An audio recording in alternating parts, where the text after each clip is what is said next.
آج ہم 8ویں صدی کے بغداد کا سفر کر رہے ہیں، ایک ایسا وقت جب یورپ تاریکی میں ڈوبا ہوا تھا، لیکن ایک شہر علم کی روشنی سے جگمگا رہا تھا۔ جی، ہمارے پاس جو ذرائع ہیں وہ دارالحکمت یعنی ہاؤس آف وزڈم کی کہانی سناتے ہیں۔ یہ صرف ایک بہت بڑی لائبریری نہیں تھی، بلکہ ایک ایسی جگہ تھی جس نے دنیا کو ہمیشہ کے لیے بدل دیا۔ بالکل، اور یہ صرف سونے سے بنے شہر کی کہانی نہیں ہے، بلکہ ایک ذہن کے شہر کی داستان ہے۔ ذہن کا شہر؟ جی، ایک ایسا شہر جس کی بنیاد ایک خلیفہ کے ویژن پر رکھی گئی، جس نے علم کی ایک ایسی تحریک شروع کی جس کی مثال تاریخ میں کم ہی ملتی ہے۔ تو کہانی کا آغاز عباسی خلیفہ المامون سے ہوتا ہے۔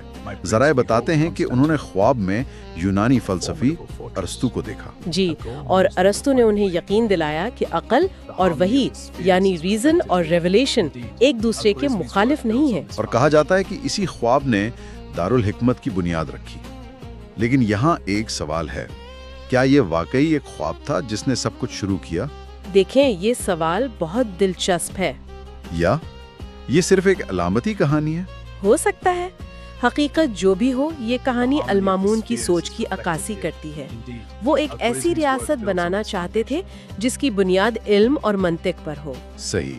دارالحکمت صرف ایک عمارت نہیں تھی، یہ ایک بہت بڑی اکیڈمی تھی، ایک رستگاہ اور دنیا کا سب سے بڑا ٹرانسلیشن بیورو تھا۔ اور اس کی سب سے خاص بات یہ تھی کہ یہاں مسلمان، عیسائی، یہودی، یہاں تک کہ ہندو اور زرتشتی عالم بھی ایک ساتھ کام کر رہے تھے۔ ایک منٹ، کیا یہ سچ ہے کہ خلیفہ نے ان عالموں کو بغداد لانے کے لیے ایک ایسی پیشکش کی تھی جسے کوئی ٹھکرا نہیں سکتا تھا؟ کون سی پیشکش؟ کہ تم جو بھی کتاب عربی میں ترجمہ کرو گے، میں تمہیں اس کے وزن کے برابر سونا دوں گا۔ یہ تو آج کے نوبل انعام سے بھی بڑی بات لگتی ہے۔ جی ہاں، یہ بات بالکل درست ہے، اور یہ صرف شاہی سخاوت نہیں تھی، بلکہ ایک بہت ہی ذہین حکمت عملی تھی۔ اچھا، وہ کیسے؟ دیکھیے، عباسی سلطنت بہت وسیع تھی، اور اسے چلانے کے لیے طب، انجینئرنگ اور ریاضی جیسے علوم کی شدید ضرورت تھی۔ صحیح۔ تو اس ایک پیشکش نے ایک علمی کشش ثقل پیدا کی۔ اس نے پوری دنیا سے علم کو بغداد کی طرف کھینچ لیا۔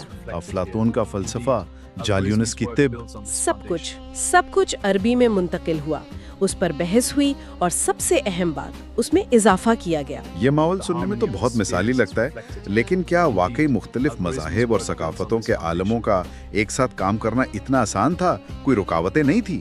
یقیناً چیلنجز تو تھے، لیکن جو چیز دارالحکمت کو منفرد بناتی ہے وہ یہ تھی کہ علم کا حصول ان کا مشترکہ مقصد تھا۔ اچھا، ایک ایسا ماحول تھا جہاں ارسطو کے منطق پر بحث کرنے والا ایک عیسائی عالم اور قرآن کی تفسیر پر کام کرنے والا ایک مسلمان عالم دونوں ایک ہی چھت کے نیچے کام کر سکتے تھے۔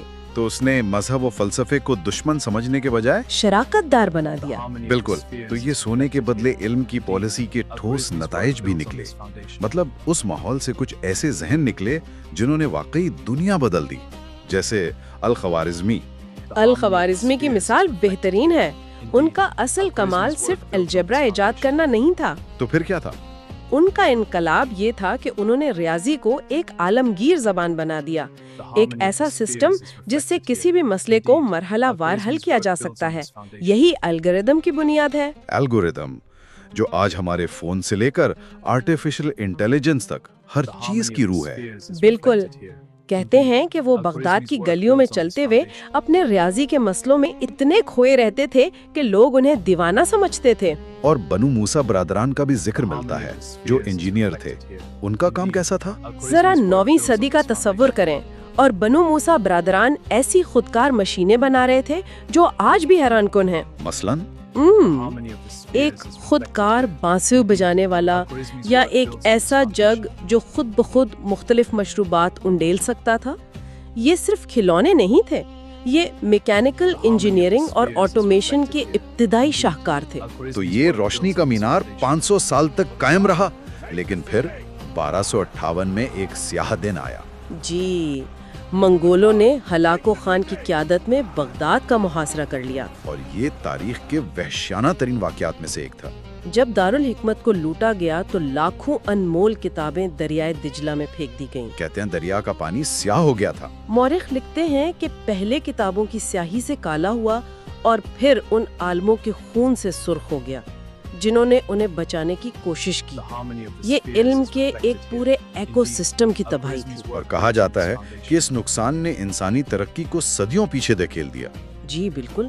تو یہ تھی دارالحکمت کی کہانی، ایک خواب سے شروع ہو کر علم کی روشنی پھیلانے والی اور پھر ایک خوفناک تباہی پر ختم ہونے والی، ایک ایسی جگہ جس نے 500 سال تک تہذیب کی مشال کو تھامے رکھا۔ اور آخر میں ایک سوال ذہن میں آتا ہے، سیاہی کے اس دریا میں کون سا علم، کون سے نظریات اور کون سی کہانیاں ہمیشہ کے لیے کھو گئی ہوں گی؟ اور اگر وہ کتابیں بچ جاتی تو آج ہماری دنیا کتنی مختلف ہوتی۔